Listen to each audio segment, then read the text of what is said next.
नमस्कार मित्रांनो, job alert आपल्या यूट्यूब चॅनलमध्ये आपलं स्वागत आहे. शासकीय वैद्यकीय महाविद्यालय नागपूरमध्ये गट ड वर्ग 4 पदासाठी जी भरती केली जाणार आहे, एकूण 680 जागेसाठी भरती होणार आहे. शैक्षणिक पात्रता 10वी पास असणार आहे. आता ही जी भरती केली जाणार आहे त्यासाठी कुठले कागदपत्राची आवश्यकता आहे? जर तुमच्याकडे डोमिसाईल सर्टिफिकेट नसेल, परीक्षेचे स्वरूप काय असणार आहे, त्याचबरोबर अभ्यासक्रम काय असणार आहे, ह्याबद्दल आपण सविस्तर जाणून घेणार आहोत. तर शासकीय वैद्यकीय महाविद्यालय नागपूर गट ड वर्ग 4चं पद असणार आहे. एकूण 680 जागा आणि शैक्षणिक पात्रता 10वी असणार आहे. तर ह्या पदासाठी काय कागदपत्र तसेच महत्त्वाच्या अटी व शर्ती सर्व उमेदवारासाठी दिलेले आहे. गट ड पदासाठी अर्ज केलेला उमेदवार हा महाराष्ट्र राज्याचा रहिवासी असावा व त्याच्याकडे डोमिसाईल म्हणजे अधिवास प्रमाणपत्र असावे, म्हणजे डोमिसाईल सर्टिफिकेट असणं गरजेचं आहे. जर तुमच्याकडे डोमिसाईल सर्टिफिकेट नसेल, जर तुमच्याकडे डोमिसाईल सर्टिफिकेट किंवा प्रमाणपत्र उपलब्ध नसल्यास त्यांचा जन्म हा महाराष्ट्र राज्यात झाला असल्याचा जन्म दाखला बर्थ सर्टिफिकेट सादर करणं आवश्यक आहे. जर डोमिसाईल नसेल तर तुमची जन्म दाखला तुम्ही बर्थ सर्टिफिकेट अपलोड करू शकता. जर तुमच्याकडे डोमिसाईल सर्टिफिकेट व जन्म दाखला दोन्ही नसल्यास तर मग काय कराल? त्या परीक्षार्थीने आपला शाळा सोडल्याचा दाखला सादर करणे आवश्यक आहे. परंतु शाळा सोडल्याच्या दाखल्यामध्ये जन्म हा महाराष्ट्र राज्यात झाल्याची नोंद असणे गरजेचं आहे. तुमच्याकडे डोमिसाईल पण नाही आहे आणि बर्थ सर्टिफिकेट पण नाही आहे, तर तुम्ही लिव्हिंग सर्टिफिकेट शाळा सोडल्याचा दाखला अपलोड करू शकतात, पण त्याच्यामध्ये जन्म नोंदी महाराष्ट्रातली असणे गरजेची आहे. परीक्षेचे स्वरूप काय असणार आहे? तर पदाचे नाव दिले गट ड आणि 4 विषयामध्ये परीक्षा होणार आहे. ही तर मराठी असणार आहे, इंग्रजी, सामान्य ज्ञान, बौद्धिक चाचणी. तर मराठी विषयासाठी 25 प्रश्न, गुण असणारे 50. इंग्रजीसाठी पण 25 प्रश्न, गुण असणारे 50. सामान्य ज्ञानसाठी 25 प्रश्न, गुण 50. म्हणजे प्रत्येक सेक्शनसाठी 25 प्रश्न असणार आहे आणि 50 गुण असणार आहे.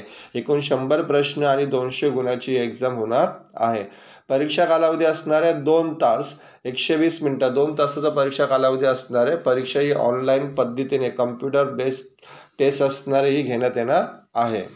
आता ही जी एक्झाम होणार 200 मार्काची, त्यासाठी काय अभ्यासक्रम आहे? तर अभ्यासक्रम व तपशील परीक्षेसर असणाऱ्या माध्यमिक शाळांत परीक्षा 10वी म्हणजे जी परीक्षेची काठिण्य पातळी असणार आहे ती 10वीच्या लेवलची असणार आहे.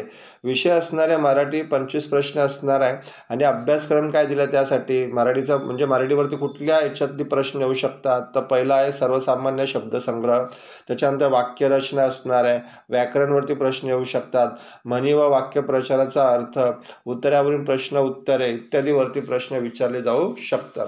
त्याच्यानंतर जो विषय आहे इंग्रजी भाषा 25 प्रश्न असणार आहे. त्यामध्ये दिलेला आहे अभ्यासक्रम कॉमन व्होकॅब्युलरी, त्याच्यानंतर sentence structures, grammar, use of idioms and the phrases and their meaning and then comprehensive of paragraph असणार आहे. इत्यादीवरती क्वेश्चन विचारले जाऊ शकतात. तिसरा जो विषय आहे सामान्य ज्ञान.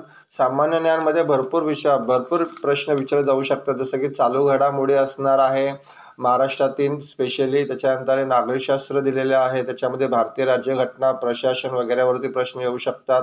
इतिहास आहे, स्पेशली महाराष्ट्रामधल्या इतिहासवरती जास्त प्रश्न विचारले जाऊ शकतात. भूगोल आहे, महाराष्ट्राचा भूगोल. त्याच्यानंतर अर्थव्यवस्था, याच्यामध्ये राष्ट्रीय उत्पन्न असणार आहे. इतर सर्व संबंधित प्रश्न विचारले जाऊ शकतात. त्याच्यानंतर आहे सामान्य विज्ञान, याच्यामध्ये भौतिकशास्त्र, रसायनशास्त्र, जीवशास्त्रावरती प्रश्न विचारले जाऊ शकतात.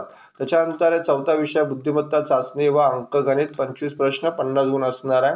बुद्धिमत्ता चाचणीमध्ये त्याच्यानंतर अंकगणित असणार आहे, बेरीज, वजाबाकी, गुणाकार, भागाकार, दशांश, अपूर्णांक व टक्केवारी इत्यादीवरती प्रश्न विचारले जाऊ शकतात अंकगणितमध्ये आणि बुद्धिमत्ता चाचणीमध्ये.